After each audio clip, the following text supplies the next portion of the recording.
Without further ado, here's tonight's star of the show, Christa Sadler.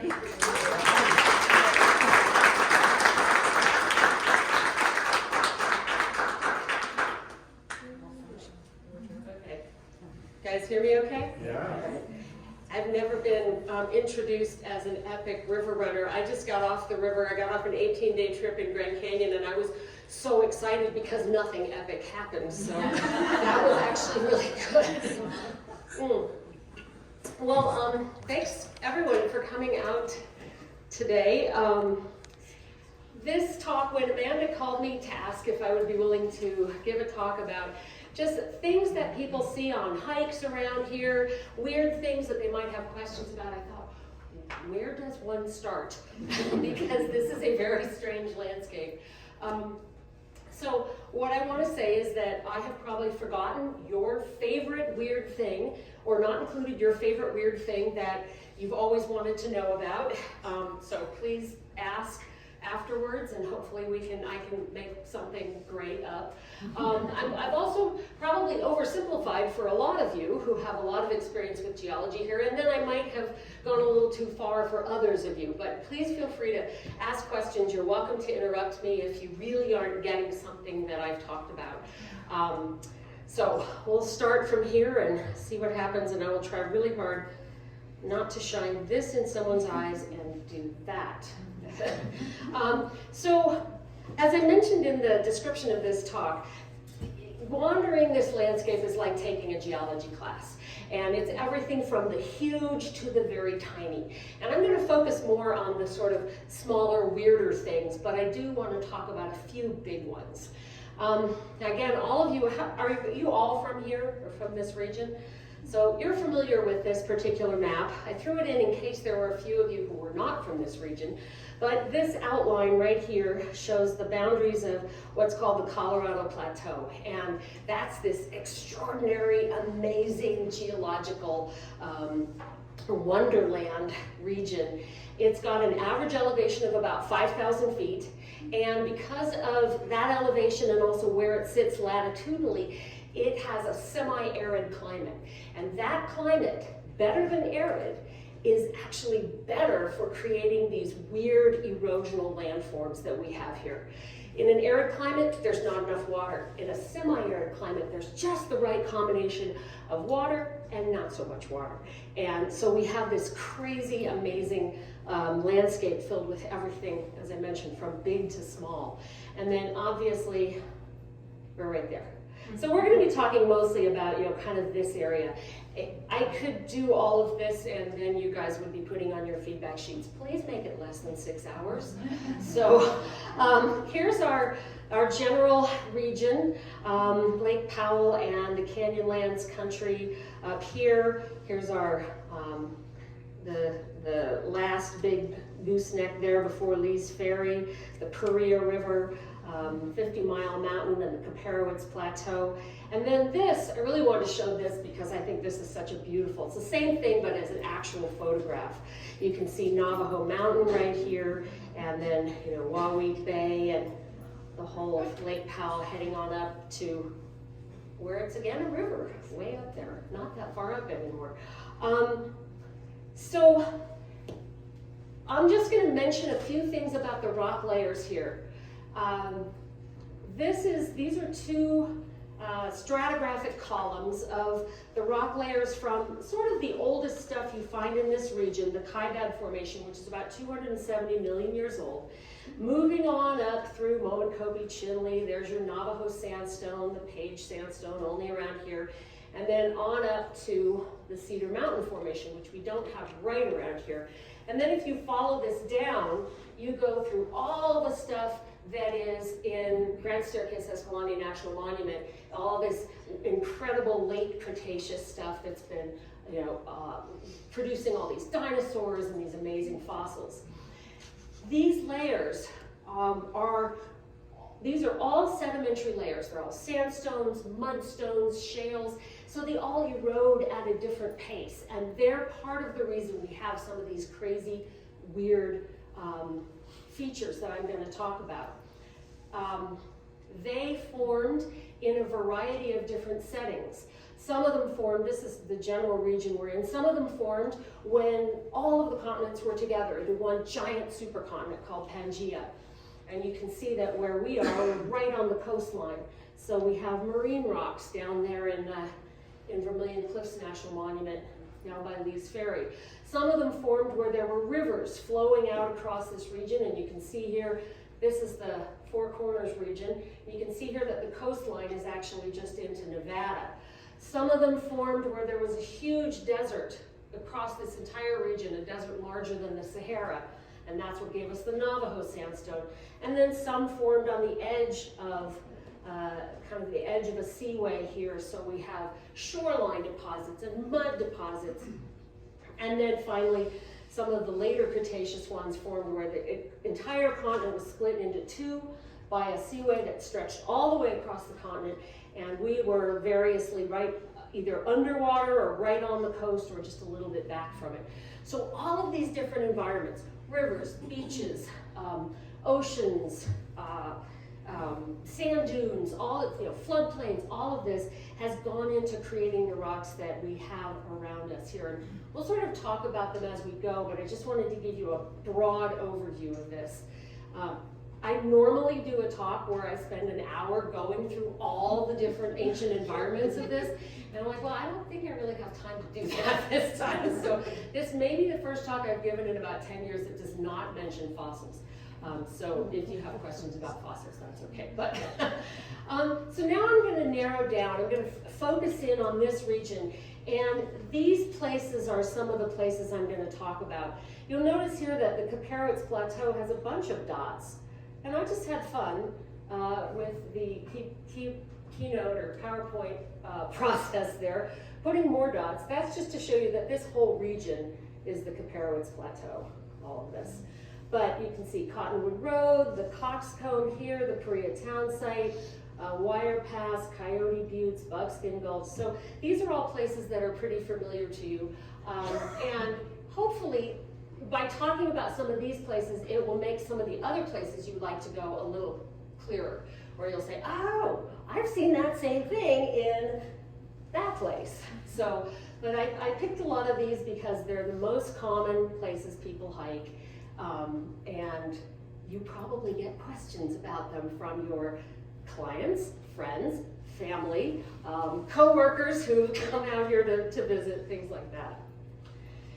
So we're going to start with the big picture. And like I said, a lot of you are going to know a lot of this already, but you can't really talk about this landscape without mentioning what we call the Grand Staircase. And this is a cross-section of the Earth's crust, moving from Grand Canyon here, moving generally north. And what you see is that all of these layers that I mentioned, all of these sedimentary layers, as I mentioned, they're all eroding at different speeds. And so these are eroding back like a set of bleachers, just moving back from the ultimate chasm right here. So the softer layers in between these hard layers, they erode very quickly, and then the hard layers kind of have to follow suit. So you start with the Chocolate Cliffs, that's Moenkopi Formation. The Vermilion Cliffs is Kayenta and Moenavi and Navajo. The White Cliffs is more Navajo. The Gray Cliffs tends to be the Kaparowitz and the Straight Cliffs formations, and then the Pink Cliffs are up there in Claron Formation up near Bryce and those regions. So when you look from south to north, from the Lefevre Overlook, you've got the Chocolate Cliffs here, the Vermilion Cliffs. These are actually the White Cliffs. You can't really see the Gray Cliffs, and then the Pink Cliffs are right at the top. This formation affected the people who first traveled here, Powell and all of his geologists. They're the ones that named it the Grand Staircase. Geologists don't name things like this anymore. We would give it some really boring name now, but this really is part of what you see from this region, and I just feel like you have to start with the big picture.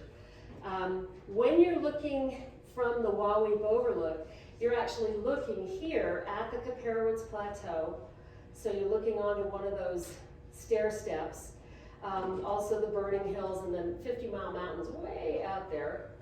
That's over by Escalante. Navajo Mountain you can see here. But one of the reasons that I wanted to show you this picture is that I wanted to point out that from Wawik Overlook, you can see, if you're looking this direction, you can see roughly 100 million years worth of geologic history. So the oldest things you can see are down here. Is this in focus? Yes, it is.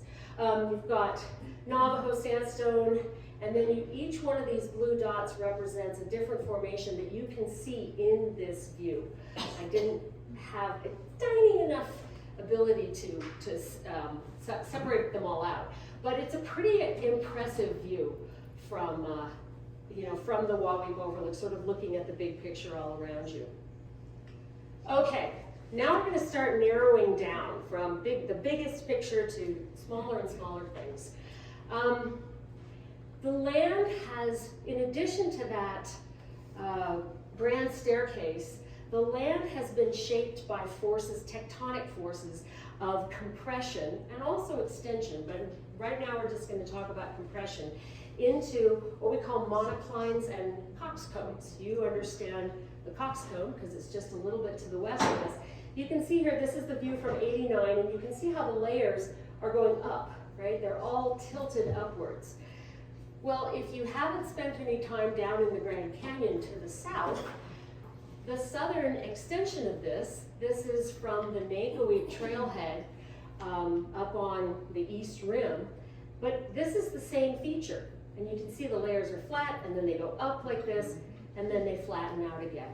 So this is the exact same feature that I just showed you a picture of further to the north. And if you go to the north of that other picture, you're along the Cottonwood Road, and you can see these same layers tilting up like this. These features are called monoclines. Mono means single, cline means fold or inclination. And this is exactly how something like this forms. Compression, or squeezing, has caused the layers of the earth to kind of rumple up. Now there is a fault down at depth, but the fault didn't reach all the way to the surface, and instead, as the fault broke like this, the layers on top just sort of draped down, like a carpet going over a stair, something like that. But whenever you fold the rocks like that, you're also cracking them and causing them to break, and so they start to erode more easily into these wonderful features called flat irons, which you may recognize from this picture along the coxcomb, along the Cottonwood Road. So what you're seeing here is, in this part, you're way south towards Grand Canyon. Up here, you're along the Cottonwood Road, and you're following these eroded layers that are sticking up. Generally, the harder layers, like Dakota sandstone and Entrada, some of these are what create these wonderful flat irons. So this is, I get a lot of questions about this when I'm taking people hiking out along the Coxcomb or along the Cottonwood Road. They think that, a lot of times people think it's something that, sort of came up from the earth like that, instead of being the remains of a giant fold in the Earth's crust. Another thing that a lot of people from other parts of the country don't really understand is how something like cliffs form or slopes form. Now this is the Vermilion Cliffs here. There's the Kaibab Plateau up there. So we're down near Lee's Ferry now. This is the Paria. And as I mentioned before, these rocks are all different textures. You've got sandstones, limestones, you've got mudstones and shales. They all erode at different speeds and with different facility. All of this erosion is done by water. Wind does very, very, very little of the erosion. That's why that semi-arid climate that I mentioned is so important. A lot of people say, oh, that had to have been formed by wind. But wind is a very tiny portion of it. This is all water. So these arrows are pointing to what the layers are that make up these parts of the scene here. So you've got the Moenkopi down here, you've got the Chinle here, the Kayenta and Moanavi here, and then the Navajo here. And what you see in this landscape, in this climate, is that harder rocks like sandstone and limestone, they form cliffs. Things like mudstone and shale tend to form slopes. Now, you go to southern China, and you go look around the limestones there, they're melting like ice cream because there's a lot more water in southern China. There's a lot more moisture in the air. But in this semi-arid climate, anytime you see a cliff, you can say that's either a sandstone or a limestone or something like that. And whenever you see a slope like this, you know that that is a mudstone or a shale or something with very fine particles. This is at the old Korea town site, and this is the Chinle Formation. Classic painted desert stuff. Now that hardness and softness differential determines a lot of the shapes of some of these rocks as well. In the case of the Wawi Pudus here, this is the Entrada Formation. So I've got that right here. And this is also the Entrada Formation down in at the Toadstools. Sitting right on top of it is what's called the Dakota or the Natarita Formation. Here it's called the Natarita Formation. Now there's a gap in time between these two layers, but these layers are in their right positions. There's a gap in time because there was some erosion here, but these layers, this layer is in position, these layers are in position.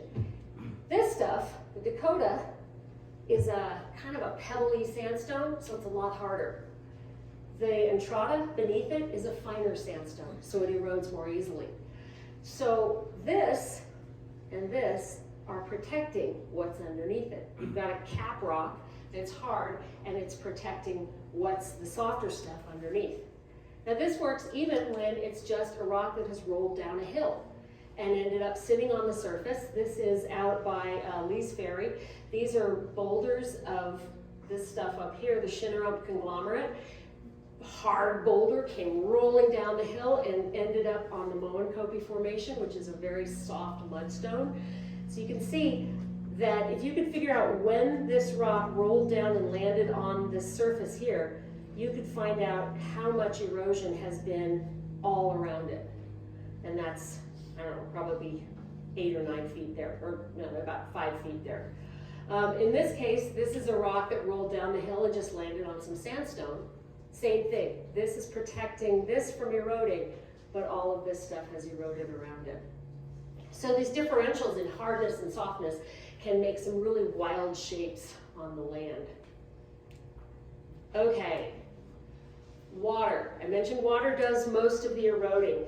And in the case of, go back here, in the case of this, water is eroding this mudstone out from underneath this, but it also actually creates landforms, or I guess erodes landforms on the land.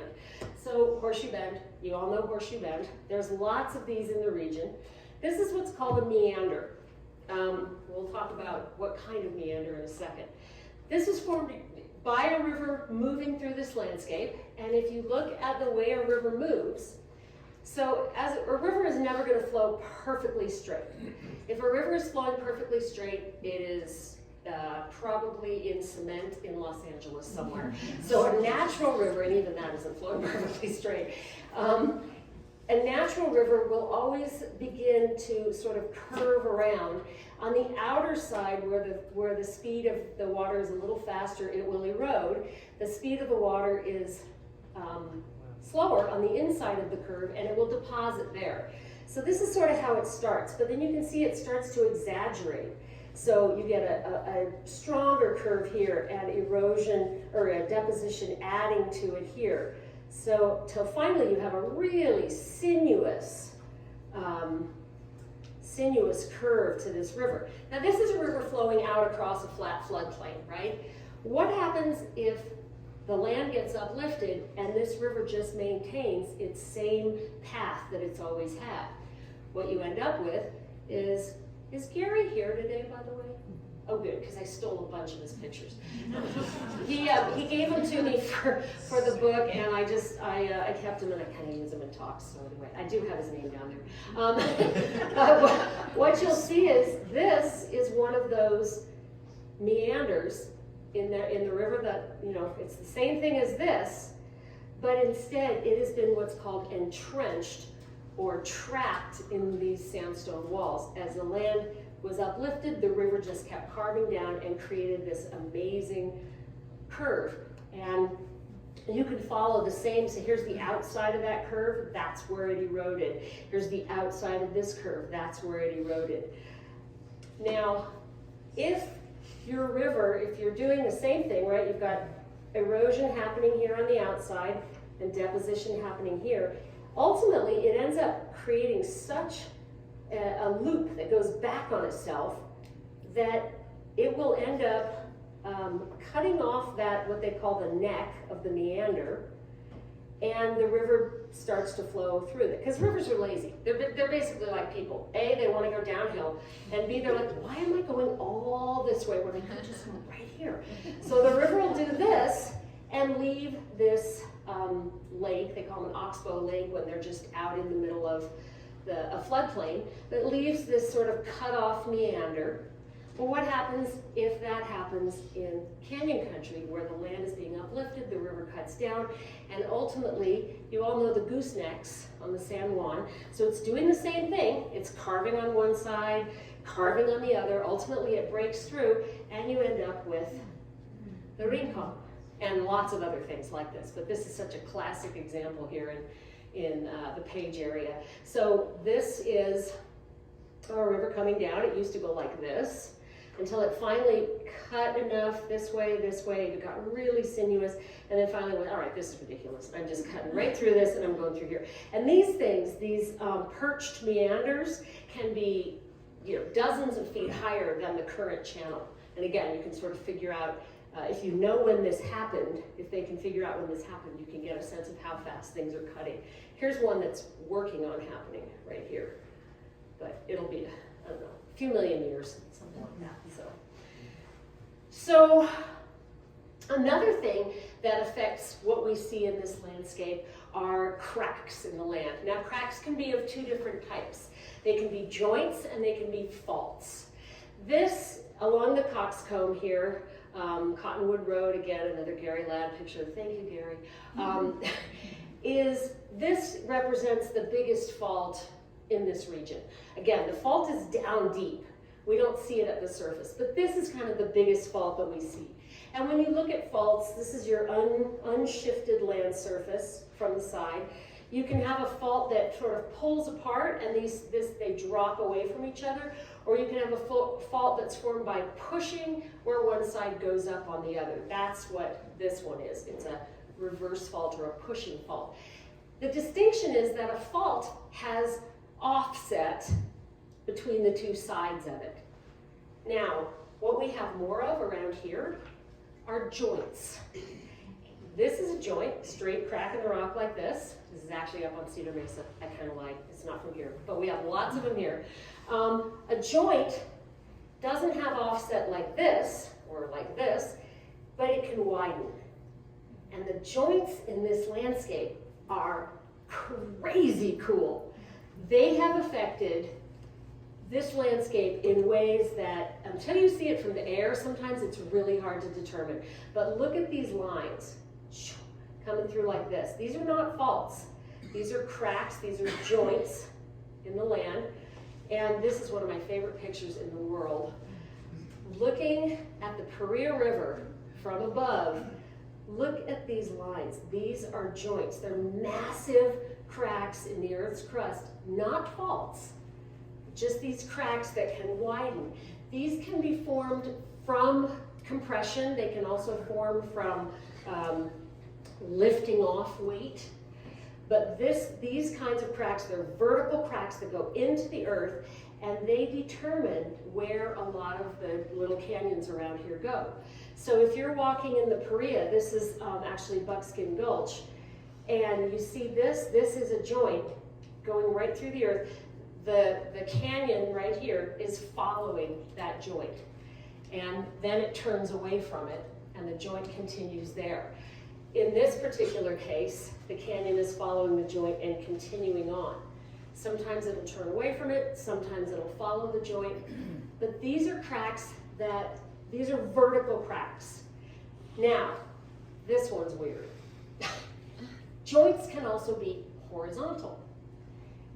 You may have heard the term exfoliation, not like your skin, not that. Although I guess it's the same thing, stuff coming off your skin. But exfoliation is also known as sheeting joints. And this is showing how this forms. So you have joints that are forming from a horizontal to the surface of the land. And they used to think that this only happened when you took weight off the land and it kind of started to expand and relax and just sort of breathe out, and it would pop, these big slabs would pop off. Now they think it can also happen by having weight added to it. But as these are forming and you're causing, so the earth is bowing up, and this is what was happening in the Page area, you're buckling the earth and you start getting these little cracks forming. These are more joints, they're not faults. You see these little cracks opening up here. So you have one joint there, and cracks between them. These cracks extend like this, and in more modern times, these cracks begin to get widened and enlarged by rainfall, gullying, all the normal processes that happen during any monsoon that you see. And what you end up with is that. You guys have seen this, haven't you? Isn't that wild? So this is out by Coyote Buttes, but they're all over the place. So these parts, the surface, is that exfoliation, right? Is that what they call the sheeting joint, or the sheeting. Then each one of these little cracks are those cracks that form from it extending. So it's starting to extend out, and these cracks start to form. And all of these and these are now getting enlarged by rainfall and gullying and things like that. Really weird. This is very, very strange stuff. And this only tends to form in rock like sandstone. Like, you'll see exfoliation if you haven't. How many of you guys have been to Yosemite? Right? You've seen the big slabs. That's the same thing. Those are joints, those are sheeting joints, that's exfoliation, but you never see this. This tends to form in sandstone, fine-grained sandstones like this. Weird stuff. Okay, canyons. So Utah has the largest number of slot canyons in the world in one area, over 1,000 slot canyons between the Utah-Arizona border and I-70. And slot canyons are very specific. They have a very specific definition. They have to have a depth to width ratio along a good portion of their length greater than 10 to 1, and some of them are greater than 100 to 1. So a depth to width ratio. So if you have a canyon that is, a foot wide, it can be 100 feet deep. These are slot canyons. Now, slot canyons tend to form in rock like sandstone. They can form in fine-grained basalt, things like that. They often form in sandstone. And here's the interesting thing. People don't really know how or why slot canyons form the way they do. When you read about them, they say, over millions of years, the water carves a canyon. Well, over millions of years, the water carved the Grand Canyon too, and it isn't slot canyons. A lot of people think that the slot canyons in the Southwest happen very quickly by being cut extremely quickly. Whether this was ponded water just cutting loose and carving down, or really rapid uplift. The thing is that once the water is in that path up there, once it's carved just a little canyon, it's going to stay in that path. But the fact that these are so narrow, many geologists think that they were carved really quickly, which probably has something to do with the rates of uplift of the region. Now, this is Cathedral Wash down by Lee's Ferry, and it's a narrow canyon, but it doesn't necessarily qualify as a slot canyon. Part of the reason for that is because it's carved in a very different layer of rock. This is the Kaibab Formation. It's a limestone. You can see it's real ledgy. So it's a really narrow canyon, but this doesn't necessarily have the same birth as a slot canyon. That potentially extremely rapid formation. Okay, alcoves, overhangs, and arches. There are none in this picture. Why did I show you this picture of the Cottonwood Narrows, which kind of looks, it's nice, but it's like a bunch of sandstone.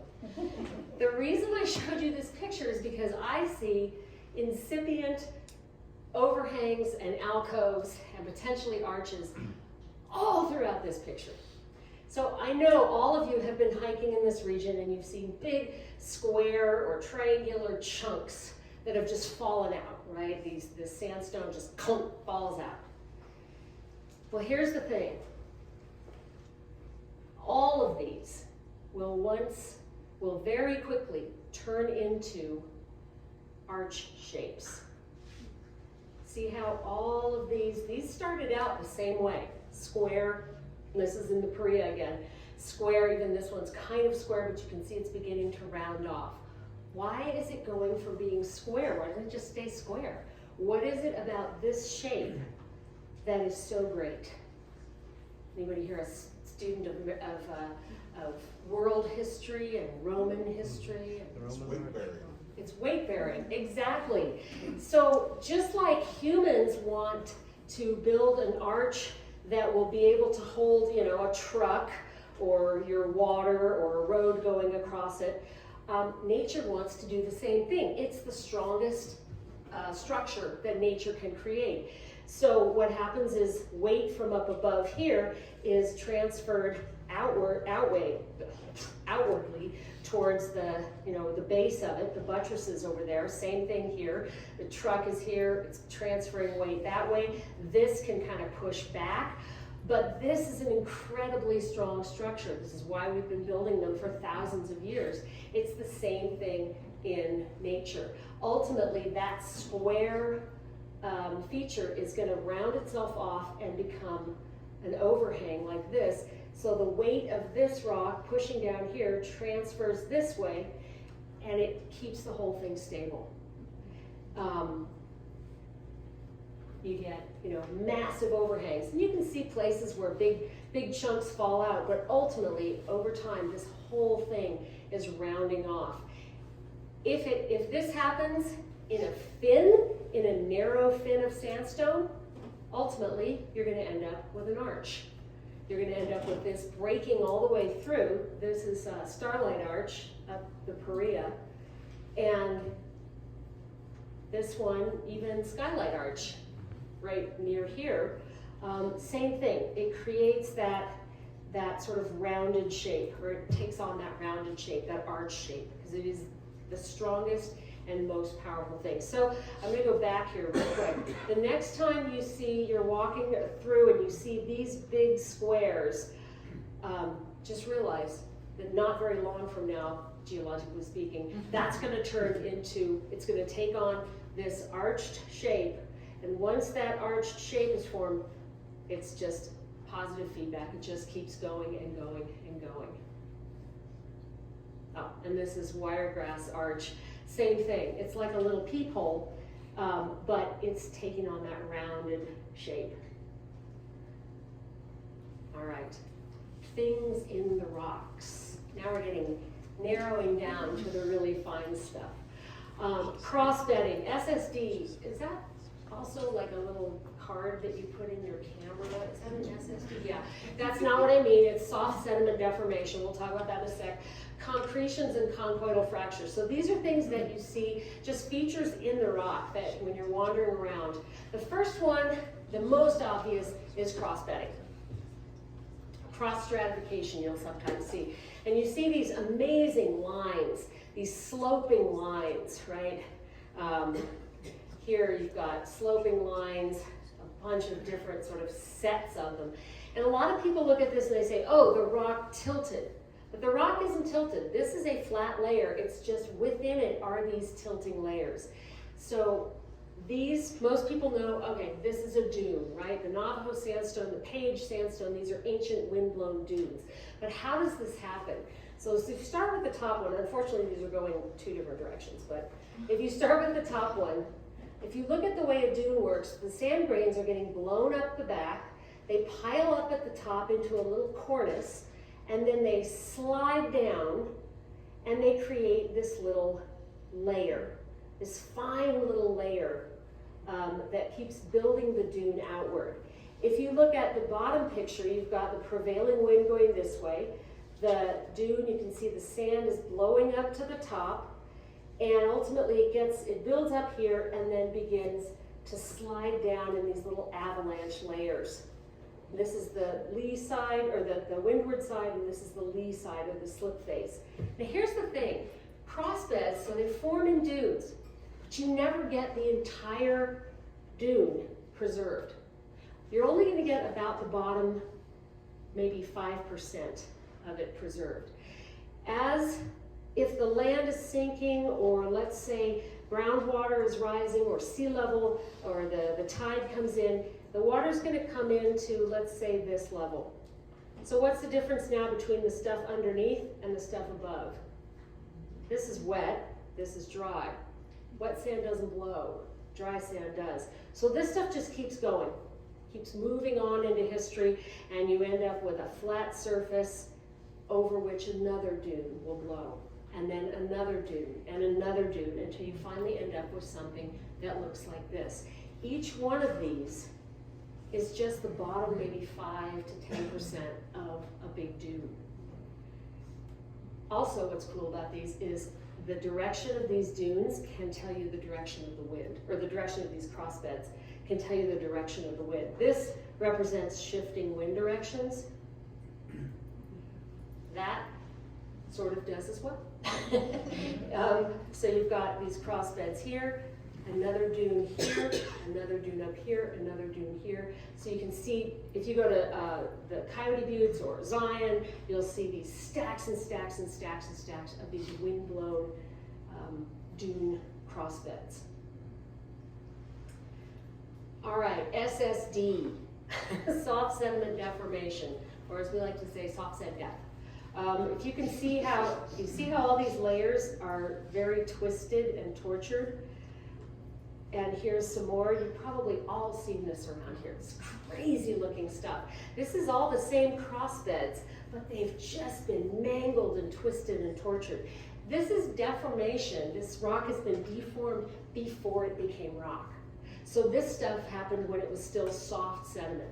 And in the case of the Navajo sandstone, when we look at, these are the structures you can see as soft sediment deformation. We see all of these except for this bottom one. And when you look at the driving force, it's generally either it's unstable and it collapses, or it's been overloaded or something like that. So your trigger mechanism, overloading, so weight, or an earthquake. Well, the interesting thing is we see all of these in the Navajo sandstone, and they think that a lot of them came from the fact that during the Jurassic, when the Navajo sandstone was forming, there was a monsoonal climate, just like we have now, and that you would get these dunes being completely soaked with monsoon rains, and the ground around them soaked, and it would cause them to become so unstable and so heavy that they would collapse. And earthquakes might have been a part of it, but a lot of these appear to be more from overloading. So, I mean, you've probably all seen this. This one's a little weird. Probably all seen this and this as well. This is from a master's thesis. This kid looked at how this happens. He's got a dune advancing here. This is number one. He's got liquid, like a water surface here, that's causing this to be unstable. It soaks the dune. You could also have water from above. It collapses into this wild structure here. Another dune, it erodes, and another dune comes blowing in over the top until you have deformed sediment here and a dune on top looking something like that, which is kind of wild when you think about it. So this is a regular dune that didn't get deformed. This one had collapsed and gotten very deformed and then eroded away. Okay, you've probably all seen these guys. Goosebumps, pimples, heard them called chicken pox. These are all concretions, and they come in a lot of different sizes. They can be, I've seen concretions this big. These are probably about, marble sized, and they can be really tiny, tiny, tiny concretions. In this case, they're made of, little sand grains that have been cemented together with iron. You can also have them cemented together with lime or calcium carbonate. But this is a pretty simple thing. Somewhere in the sediment there was a particle. Maybe it was a tiny grain of iron, sand. Sometimes it's something organic, but it's something that's going to attract the iron particles towards it. They start coming from all directions, which is why most of these concretions tend to be round, not always.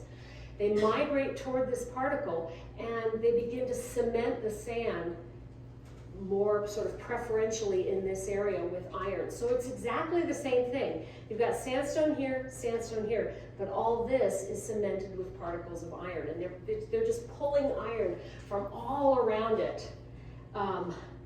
And you can see here, this is a whole concretion. The outer surface often gets weathered to look really different, but this whole thing is cemented with iron, so they weather out of the rocks really easily because they're much, much harder. And then if you find ones where the outer surface, which is even harder just due to weathering, has given up its inner surface, you can find all these sort of shells around here, concretion shells. Okay, conchoidal fracture. How many of you guys have seen this? Yeah, and what does it remind you of? You've probably seen it in your windshield when you had a truck pass you going 90. Yeah, I just replaced my windshield. So conchoidal fracture is something that we usually associate with something like this. Is a piece of obsidian. You can see there's that conchoidal fracture. It radiates from a single place right here. And it's something that you see associated with tools that have been, there's Gary. I did steal some of your photos for this. So you often associate this with the way we make stone tools, spear points, arrow points, where you strike a single point and then you get this radiating cone of fractures you can see right here. Well, the interesting thing is that the conchoidal fracture you see in the rocks around here, some of the smaller ones probably are from something hitting the sandstone. Hits it in this single place, and you get these radiating lines coming out in this sort of cone, that shape. But when you see really, really big ones like this, a lot of geologists think that actually might be from the rock separating up here from a single point, and it kind of spalled off. And the actual shock of spalling off caused these lines to radiate through the rock. So it can definitely be from hitting this point, but some geologists feel that there's also, when you get these huge ones, that's actually from a piece spalling off, a massive piece spalling off and causing these lines to radiate through.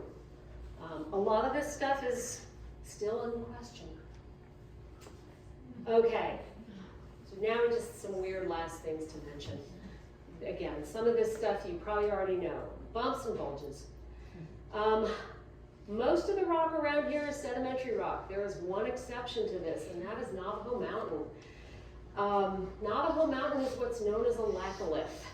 And if you look at the bottom down here, this is the shape of a laccolith. It's kind of this, I don't know, mushroom-shaped thing. You have magma working its way up through these sedimentary layers, and it's pushing them up, but it's not reaching the surface. So the layers are pushed up. Here's this volcanic or magma, igneous rock here.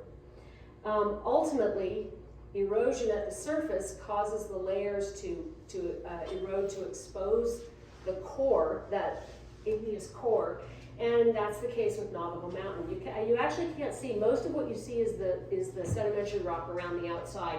But if you get on, so I think it's the north slope, you can start to see some of this igneous rock there. These kinds of features are really common throughout the Colorado Plateau. The La Salles, the Henrys, the Abajos, they are all similar. They're not exactly laccoliths, but they're very similar in that they didn't erupt into big volcanoes. They pushed the rock up, and it was exposed through erosion. burning earth. Have you guys ever been to this place? It is the craziest place. You can smell it long before you get there. So this is actually up on, you go up Kelly Grade, you go up the Smoky Mountain Roads, up on the Caparowitz, and you find these places where there's smoke coming out of these fumaroles, out of these holes. These are underground coal seams. This is Cretaceous coal. It is 85 million years old or older. And at some point in the distant past for humans, but not so distant past for geology, these caught fire. And it might have been a lightning strike. It probably was a lightning strike. And they are still burning. It's probably thousands of years old, maybe tens of thousands of years old, and they're still burning. And so this is what's happening, is you're seeing, this is the burned earth around it. You can see the smoke still coming out. People have asked me, when did this happen? We don't know for sure, but again, probably thousands or tens of thousands of years. And when is it going to stop? There are coal seams that run through that entire plateau. If they keep burning, as long as there's enough oxygen and they keep burning, it could keep going for hundreds of thousands of years. There are lots of places like this in the region. Let's see, along I-70 outside of Glenwood Springs, there's a place where there's underground coal seams burning, and you can always tell because the snow melts off first when you're driving that road. So that's kind of a weird feature. Calcite fins. If you go to Coyote Buttes or a lot of these places, you'll see these things. And this is exactly as it suggests. So it's following, sometimes they will follow the actual cross-bedding in the rock, and sometimes they'll just follow more recent cracks that have occurred from weathering. But the water around here is very, very hard, right? You all know that. I am constantly cleaning my faucets, trying to get that stuff off. Has a lot of calcium carbonate, a lot of lime in it. So when groundwater moves through this rock, which is like a big sponge, and works its way into the cross beds or these cracks, it'll start to deposit a very, very fine layer of calcium carbonate, of lime, and it forms these beautiful fins because it's a tiny bit harder than the sandstone around it. So as the sandstone is eroding away, these start to stick up. And I gotta say, this was the saddest thing for me when the wave got discovered. I was telling my friend Erica that I got to know the wave before anybody knew about it. You could just show up there and throw a sleeping bag out. And then it got discovered, and the way you could tell was because all these calcite fins were just stomped down by people's boots. It's really sad. But they're very cool, really cool to see. And actually, as my friend Sally would say, wasn't I? I have to look at it that way. But these are pretty cool to be able to see, and sometimes they form the most beautiful structures. Tafoni, we're almost there to the end. So this is also known as honeycomb weathering or alveolar weathering if it's tiny little holes. And this is a really fascinating thing. It really occurs very commonly with something like a lime or a sandstone. We see it in Glen Canyon. It likes to form in fine-grained, homogeneous sandstones. This is all one kind of sandstone, doesn't have a lot of big chunks in it. And again, geologists do not necessarily know exactly how this forms, but it seems to form in semi-arid climates, and it seems to form in areas where there's either hard water or a lot of salt in the water. So what they think is happening is that here's your rock surface, here's the outer surface. As the water moves through the rock and it comes to the air, a tiny little crystal of calcium carbonate or lime or salt will form. And as that crystal forms, it kind of pops off a sand grain. It's microscopic, you'd never see it. But that now is the first place the water will reach, right? It'll hit these divots first, and they start to get exacerbated as more water hits them first, and more crystals or more sand grains are popped off by the formation of these crystals until you finally end up with this wild looking weathering. So this stuff is pretty fun. If it's honeycomb is big, pretty big pieces or big holes, and alveolar is when it has just the tiny little holes, like a little network of holes. This is another one of yours, Gary. You see a lot of things like mud cracks and ripple marks around here, and these are very ancient ones, and somebody will look at that and say, well, wait, that's mud cracks. That is a modern pond or former pond in the Paria. How could that be mud cracks? It doesn't look right. But what you're seeing is the overlying, so this rock, turn it on its side and put this face down, and all those ridges that are sticking up here are filling in here, filling in between the cracks. And we have tons of those around here, ripple marks from ancient rivers, mud cracks. And the cool thing about mud cracks is that they tell you something very specific about that ancient environment. What does mud require? Water, right? You gotta have mud. You have to have water to have mud. But then how do you get it to crack? You have to dry it out. So you have to have an environment where you have water, but then the water goes away and it dries. So that's very specific. It can't be necessarily under the ocean or in a desert that never gets any water at all. So that's kind of fun. And then finally, the last one we'll mention is color. Although this does look like somebody spilled bad paint, or did a bad paint job, this is some really cool Tafoni. This is along the Paria again, with red, eroded red from overlying red rocks coming down and coating it. And with color, you can look at, oh, now that picture is very different than what it was. That's wild. Oops, sorry. That is what it should look like. Very red. Oops, see, now I'm going back. Okay. Sorry. I just hate that. I hate it when the picture turns gross. Anyway, this is a very beautiful red. When you see red color in rocks, it tells you not just that there was iron, but what happened to that iron. Oxidized, exactly. So either the environment the rocks were formed in was an oxidizing environment, which generally means shallow moving water, or later water came through the rock and cemented together the grains with iron oxide. When you see blues or greens or grays like this, that usually means an anoxic environment. So slow, sluggish eddies, the backwaters of rivers that aren't really moving much, things like that. When you see, this is actually, this picture in real life is much darker gray, but when you see a really dark gray, like you get in the tropic shale, that often means a lot of carbon, a lot of organic material in that rock. But here's the thing about color. You can have a bunch of different colors in one very small area depending on the environment of the rocks. So here you've got red that was formed from soil forming along the sides of the river. Here you've got an abandoned channel filled in with this white anoxic shale. Here's your floodplain mudstones. Here's your channel deposits that are brownish or brown-red.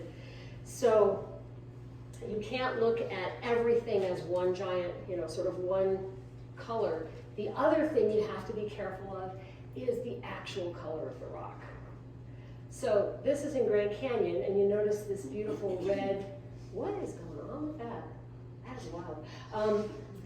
This beautiful red rock, but here, that's the actual color of the rock. It's this silver gray. The red is just a painting over the outside from red rocks above it. Same thing here, when you look at the Navajo sandstone, even this isn't the true color, but you can see these streaks of darker color coming down from over top. So if you're looking at the color of your rock, you have to look at the true color of it, the inside color of it. And the outer color could be its true color, but often it has more to do with weathering. So you need to be able to break that rock open and look at it to determine what kind of environment it actually formed in. So I'm still really puzzled as to what is going on with that. Amanda, do you know? This is very strange. Anyway, it's now purple. There are no really purple rocks in the Glen Canyon like that. But anyway, so, sorry Gary, here's another one of yours. So this landscape, it practically screams at you to look at the big stuff, to go and look at these amazing landscapes and these huge, huge views and these extraordinary, huge landforms. But what I always like to remind people when you're in a landscape like this is not to forget to look at the small stuff too, because that is where a lot of the story is. So I am sure that I completely neglected half the things that all of you have seen out there and would really like to know about. But those are some of the fun features that I see when I go hiking and that people have asked me about when I take people out or hiking. I'm like, how does that form? Why does that look that way? So, does anybody have any questions? And Gary, thank you for your beautiful photography.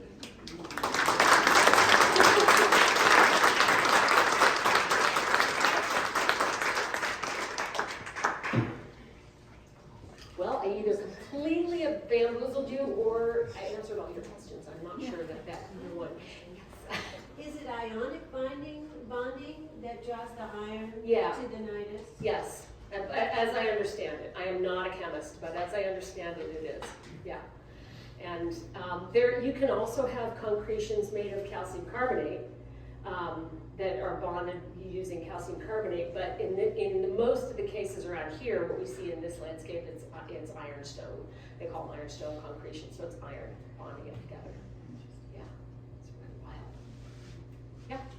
So speaking of color, the coxcomb, especially like an area where you got yellow rock and you got that red, you got all, it's so multicolored, but the same rock. And so what's been going on there with movement of groundwater through those sediments, but in different ways? Well, in the coxcomb, so a lot of the different colored layers are actually different layers. They'll be completely different layers. It's just that it's hard to pick them apart because they've been so tilted up and then eroded down. So you can see like the Dakota or Nadarita might be sort of a yellower, yellow-brown, and then there's Entrada that's whiter, and then the Navajo is white-pink. So usually the different colors does indicate a different formation. There is one very weird thing that's happened with the Navajo sandstone, that really bizarrely colored picture of Gary's from Lee's Ferry.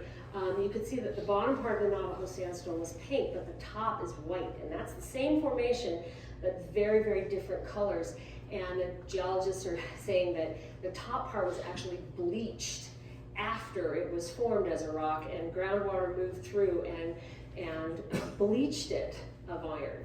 So sometimes you can have a formation be many different colors, but in the case of the coxcomb, it's usually that you've got several different formations that have all been tilted up. And each one, if you see red, pink, purple, brown, orange, yellow, all of that is variation on oxidizing iron. Can have different ions in it and things like that, but all of that is a variation on an oxidizing environment. White, green, blue, things like that tend to be variations on an anoxic or reducing environment. And you sound like you are a chemist, so. But Brian might be referring to like yellow down. Oh, okay. Yellow down. Yeah, yellow, okay. It's not consistent with. Right, and it is part of the Navajo. So and what is that? Well, so yellow, when you see yellow, that often means it's a mineral called limonite, and it's an iron oxide, but there's water in the chemical structure of it. And that is probably something that happened after it formed into rock, after it was the Navajo sandstone, but then you have water moving through and kind of doing different things with the rock later after it's formed into rock. So was that, I'm sorry if that was what you were, yeah. So in that's a case where the Navajo is weird. You'd think, oh, it's just all white or it's all pink, but it does have a whole bunch of different colors, like at the Wave or at Coyote Buttes. It looks like badly mixed paint, and that's iron that's water moving through the rock later and oxidizing things at different levels and leaching things at different places. Yeah. Yes. So following on the theme of the leaching and reducing water, in the baked sandstone around the mesa, there's a white pinstripe. And it's really weird because it's not like groundwater came up, it was all reducing, one layer. It's just pinstripe. And it doesn't follow all the laminations, as you would think. So it has its own, it's beyond what I can explain. So it's crossing all the cross beds and things like that. Right. And that sounds very much like, a groundwater level, but I have But to. it's isolated. It's so it isolated, doesn't- yeah, it's not. fit. Gary, do you, because I have not seen that. I mean, I've done the around the. In the daytime, Mesa you Trail. probably won't be here tomorrow, but you can see it right across from Yeah. the library. And it goes around 3/4 of the mesa, but it's an oddity. Well, what's weird is, so there's a feature you can find in some rocks where water has moved through the rock. It's called Liesegang banding, and it's this amazing. It looks like petrified wood almost. It's like the grain of wood, and it's just water moving through, and then you'll have varying, red and white and purple and red and white and purple, and it's water moving through the rock, but only doing something at that particular level. It's not like it's all the way to here. And that's kind of what that sounds like, but I am not equipped to explain why it's in that one, except that sounds like a groundwater level or something like that. Definitely related to water. Yeah. Lisa Gong banding? Did you mention that? Yeah, yeah, I just did that. You can have this, that could be a form of it, but when you look at Liesegang banding where you see it in its perfect expression, it does look like petrified wood. I mean, it's amazing, all these different layers that look like the grain of wood. But that's all from water moving through and just doing something to that, like one little level and one little level. Well, a thesis could be written on this. Probably somebody has already done it, and they're like, duh, it's really easy to explain, you non-chemist, you. So I'm sure that there is a really easy explanation for it. I study fossils, The other burning question, the entrada around here is really fine grained, more so than, further up into Utah, that sandstone. So like it melts, like you showed a picture of the Wawi hoodoos. That whole general area around there, it's so fine grained, it's like melts and then it turns to stone again. Yeah. So what was the deposition environment that was so different for that? And then what's that process how does it liquefy and then set up again? Well, I'm not sure it is liquefying and setting up again. I think what you're getting is just very fine weathering and erosion that it looks like it's liquefied, but instead of redepositing, it's actually just tearing away what's already there, but it's doing it because it's so fine grained, it's doing it more like a shale almost. In terms of the environment, as you go further north, like into Moab, you've got a more purely Aeolian environment, and down here you have a little more silt mixed in with it, so you're a little bit closer to the silt source than you were up there, which is why you end up with the stuff that almost looks a little more muddy than up north where it forms, Arches National Park and all that.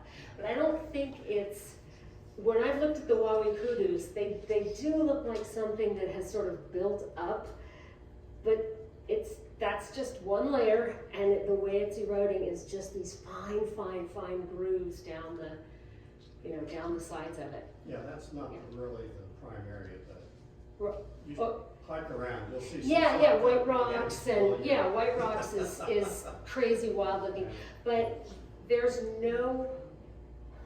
no mechanism that I can think of that would cause something to liquefy and then re-lithify as the same layer. Like, you can erode something and harden it out as alluvium or something, but to have it be the same, entrada again, that can't happen. So it's just eroding, but the way it's eroding is more like a shale.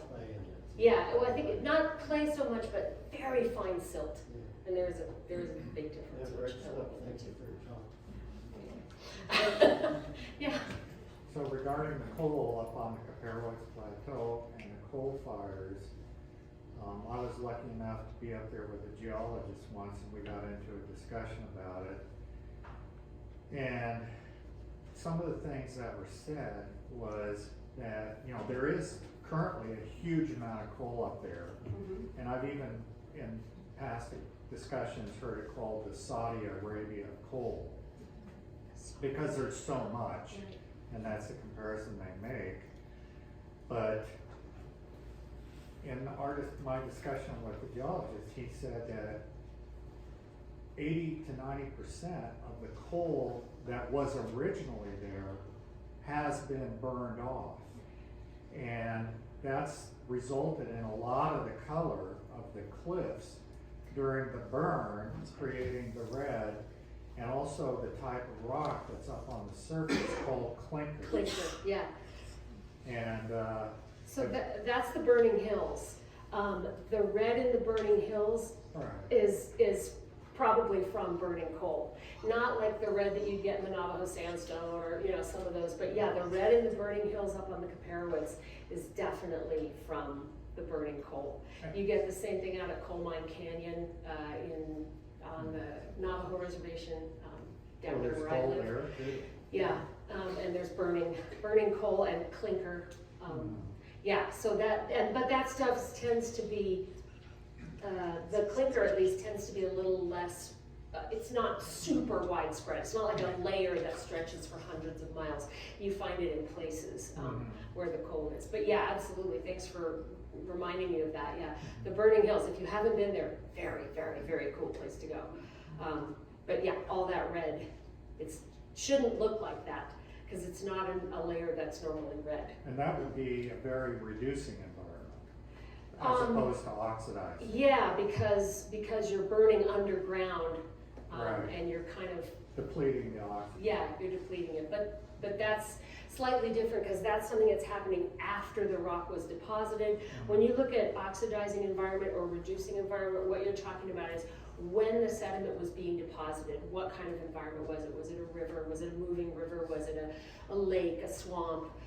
But this is something that's happened many millions of years later. So yeah, slightly different situation, but yeah, it's a very cool place. And yes, there is a lot of coal up there. It's a little hard to get to in places because it's in seams and not in big, Black Mesa style areas. And I've heard differing accounts of whether or not it's really good quality coal or not so great quality coal. It is really. It's not anthracite like you get back in Ohio or places like that, but it's not really, really crummy lignite like you get in Montana. It's subbituminous.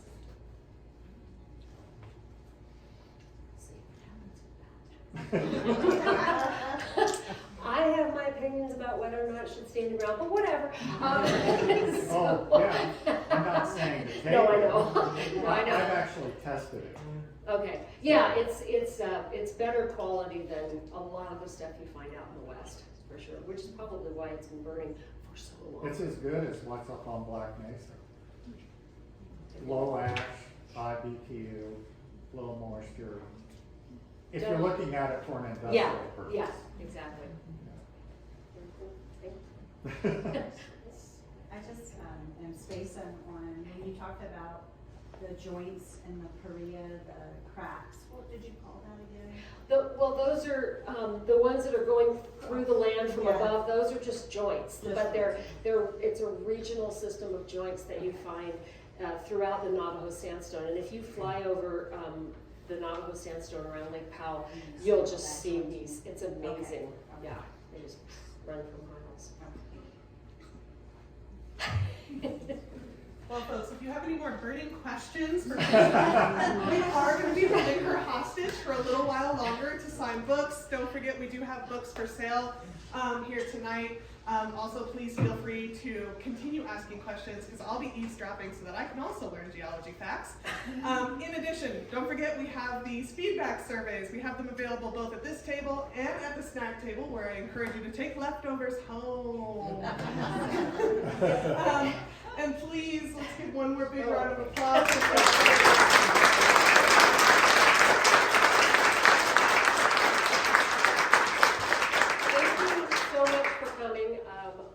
Like I said, 3 days ago, I just got off this river trip where the only oddities were really the people in my group, the other guides. So I had to sort of wrap my head around, how to talk about some of this stuff. So hopefully it made some sense, or at least interested you enough to go find out the real answers to all of this stuff. So anyway, thanks again.